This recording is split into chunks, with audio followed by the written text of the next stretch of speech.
Hi everybody and big welcome to a deck tech video or maybe a deck evaluation of Greasefang okima boss. But first, let's actually address the elephant in the room. Yeah, I've been in a bike accident, but don't worry, the bike is fine. Also, my deck is fine because it's in top loaders. The potential outcome of a bike accident was actually one of the reasons why I got my deck in top loaders. Some of you might know that I do all of my videos in my mind on my bike while I'm driving from place to place. I even speak out loud sometimes when there's no one around. I'm just saying hi and welcome to the deck tech video while I'm on my bike on the streets here and there. So while I'm driving home from my local game store, thinking about specifically this video, there's a crack in the road, there's some dirt around, and I get really angry on the concrete, so I give it a good headbutt.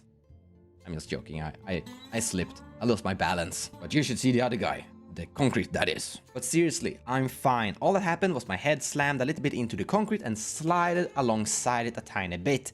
I'm a little bit bruised up and a little bit bloody, but seriously, I'm fine. You don't need to support me on Patreon for any medical bills, I promise. That's enough about me. Now, let's finally focus on Greasefang. Focus attention there, not there. So the deck in question have been brought to us by Major League Commander from Callahan himself. If you don't know who Callahan is, he's from the Mind Sculptor, another YouTube channel also focused on cEDH. So I had a great opportunity to actually talk with Callahan about this deck and my own personal opinions about it, and his response was actually very interesting. Oh no, it's very bad. And that sounds a little bit strange. I mean, why would Callahan build a bad deck and why would I showcase a bad deck? I mean, this is cEDH TV. We are showcasing good stuff. We don't really want to showcase the bad stuff because we don't want to recommend the bad stuff. You see, this deck is built for the MLC, the Major League Commander, a tournament, an ongoing tournament where you draft. There's going to be 32 players drafting from I think it was 155 different decks, and they just needed a whole bunch of variants. So they needed like 5 orzhov decks. So this is one of the 5 orzhov decks in that draft pool. You see, in the tournament, each participant is going to draft 4 decks, and then they are allowed to rebuild those decks and make them better. And that's what we're doing in this video. So I guess this video is kind of directed to the poor person who's accidentally drafting this deck. But this video and this deck actually also brings a great opportunity to talk about a message that I really want to get out there. So the big cool thing with this one is Parahelion, a big vehicle that this thing is going to reanimate. So you're using things like Entomb to put Parahelion 2 into your graveyard. Then at the beginning of combat on your turn, return target vehicle card from your graveyard to the battlefield. It gains haste and return it to the owner's hand at the beginning of your next end step. And then we're simply going to tap our commander to transform Parahelion into a creature, generating 2 angels and then starting to smash face. And that's great. I mean, combat is fun, right? But there are 2 fundamental problems with this one. First problem is kind of obvious actually. There is no card draw on this commander whatsoever. You see, the beatdown plan actually takes a lot of time to score out the win, and when the game goes long and this deck needs to go into a grindy long game, you're gonna need card draw. If your opponents can draw more cards than you and you're sitting there and smacking them, they are gonna find answers to deal with you and then run away. And when you're trying to like rebuild, they have drawn so many cards that they can set you back to the Stone Age over and over again. I see this happening a lot of times. Decks built like this are running out of something called gas. They have an explosive turn, they do something cool, they impact the game, and then someone is interacting with them, and then they're trying to catch up, but they don't really catch up because their card draw is so bad. Everyone else is drawing more cards than this deck, and then they can just sit and slowly control this efficiently. Because this isn't the only legendary creature as the commander where I've seen this problem. I've seen it in Lavinia, stax commander, no great card draw, Yasharn, great stax creature, no great card draw. And I often seen those decks play, they do something explosive and then they run out of gas. So the big message here today isn't just specifically for Greasefang, but don't worry, we are specifically going to try to make Greasefang as good as we can. No big promises though. So if the commander doesn't solve the card drawing problem, the deck has to solve the card drawing problem. But now let's proceed to problem number 2, the beatdown king making problem. This isn't something you're seeing when you're attacking and trying to kill people with beatdown. This is something you're experiencing when you're sitting and not being on the receiving end of the beatdown.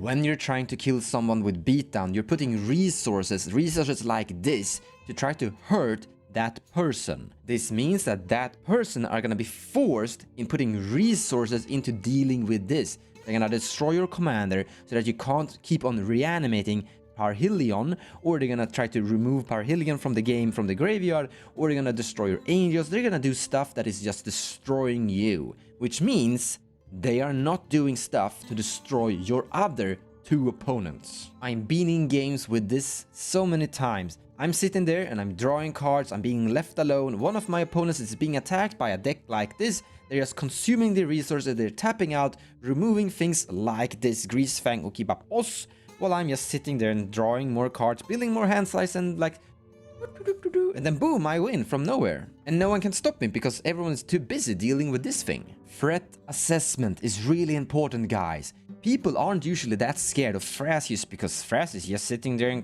drawing cards. What's that gonna do? He has cards in his hand. Who cares? This thing is putting creatures into play and smashing face. That's scary. We need to deal with that.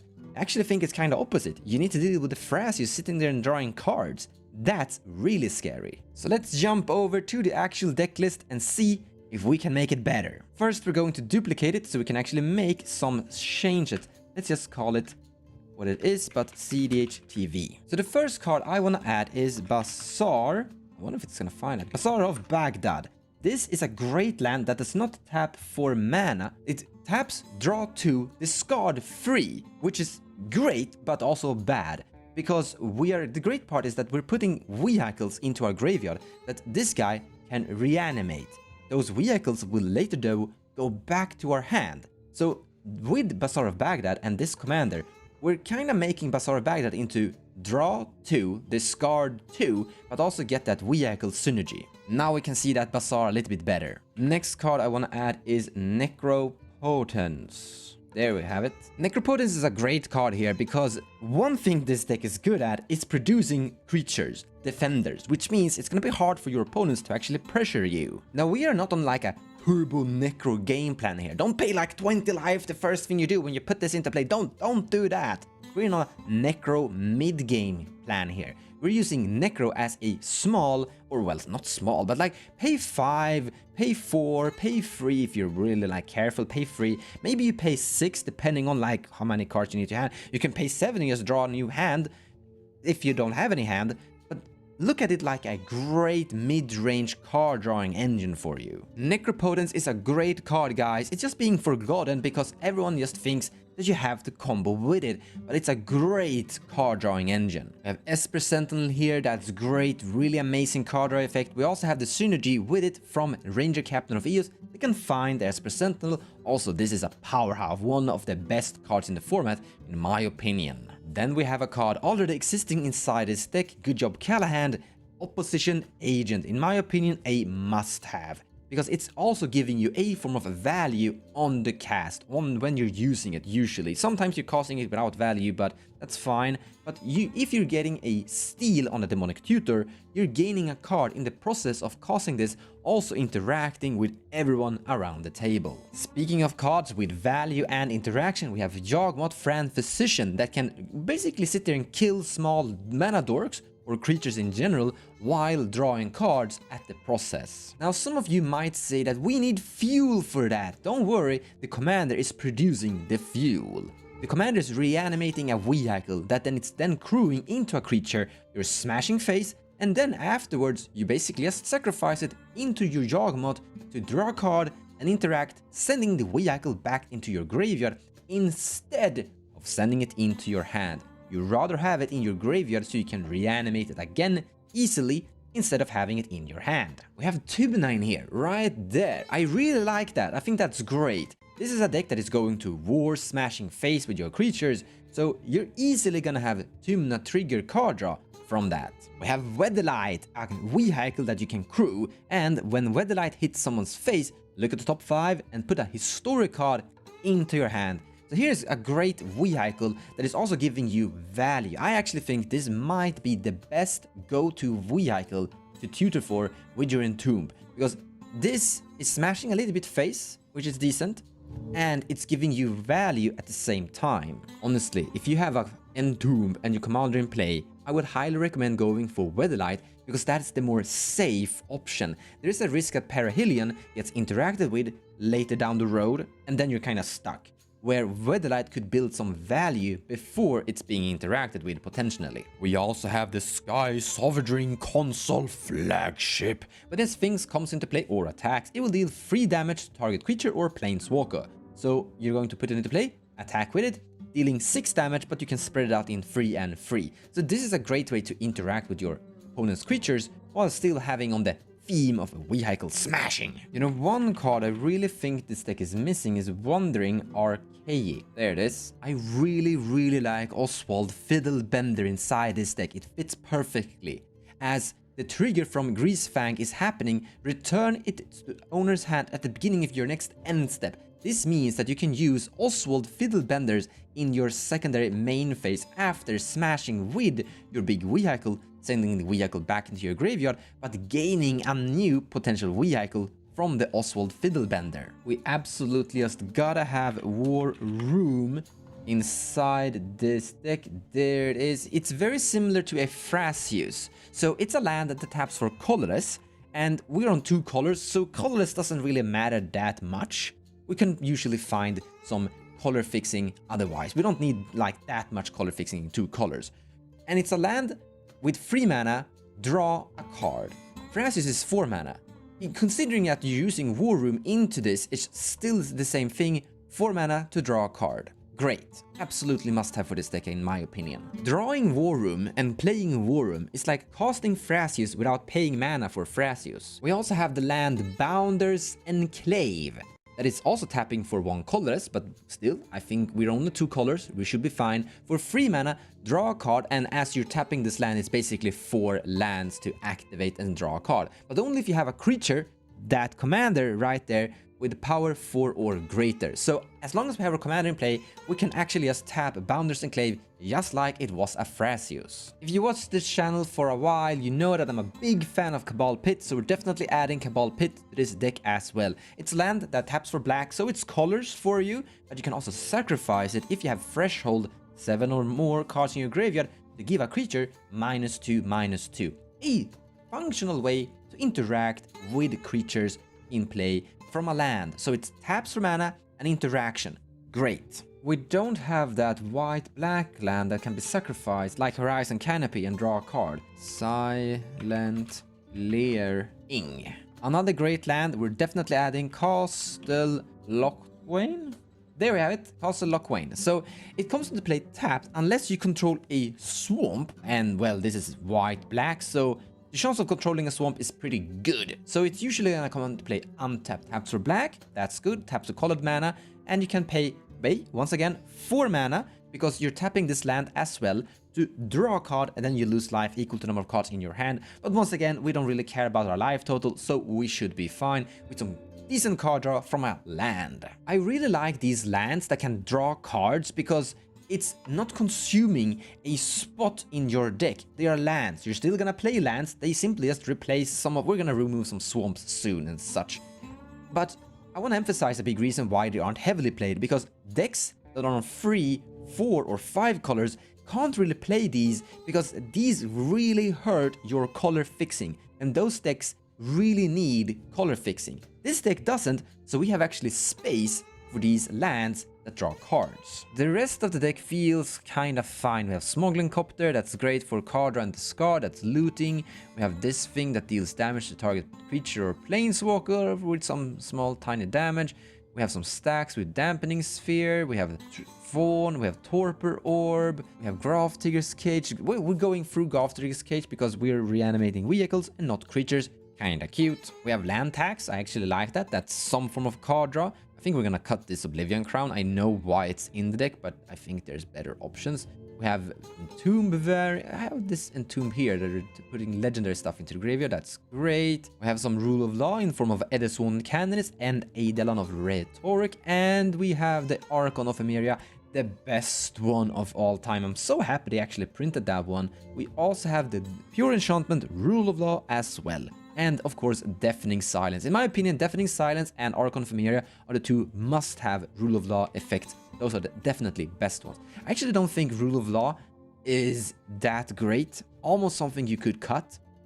Yes, the thing is that the effect is very good, but it's 3 mana and that's it. While Deafening Silence is just 1 mana and Archon of Emeria is a body, while also having your opponent's lands and they're tapped. One card I actually want to add here is Angel's Grace. There we have it. We're just lacking the great proper interactive counterspell stuff, and Angel's Grace is one of the most amazing things to deal with a Thassa's Oracle, because they can't stop this. They can't counterspell Angel's Grace, and suddenly they can't win with a really common Thassa's Oracle combo. Alright, time to cut this deck in pieces. We've added 9 cards. I actually think Callahan made a pretty decent job. I really like some of the cards we've included, like the Tumna, the Fran Yawgmoth's guy, and some of those stuff. But let's see what we're gonna smash into pieces here. We don't really like Search for Glory. Remove that one. Removing Oblivion Crown. I'm actually gonna remove the Rule of Law. We have 34 lands in this deck. We're gonna cut away cutting a few basic planes. I think I wanna keep the swamps just for the Castle Lochwain synergy. A lot of you people are probably asking, hey, is he going to cut Command Tower? Almost, but I think we're gonna keep Command Tower. So we're down to 30, or actually we're down to 29 lands inside this deck, because one of the lands is a Bazaar of Baghdad. Actually, you know what?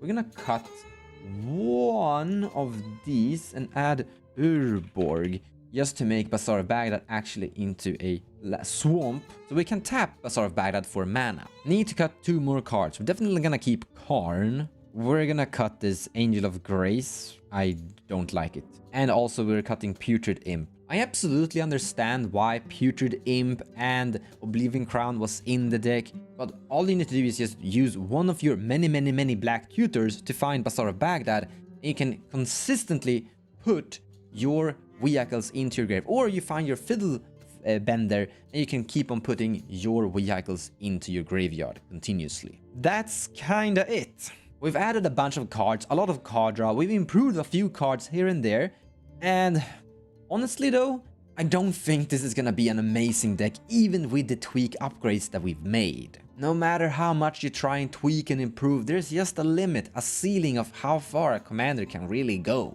But still, I'm a cEDH player. I try to make every commander as good as I possibly can. I hope you learned something new or that you found the video inspiring. Take care guys, see you next time. Thank you so much for watching, and I hope you enjoyed the video. If you like what I do and you wanna support me, feel free to share my videos or even checking out my Patreon page. Also, purchasing cards from the TCG Players website using the affiliate link in the description below of the video will also help the channel grow. So a big thank you to all of you.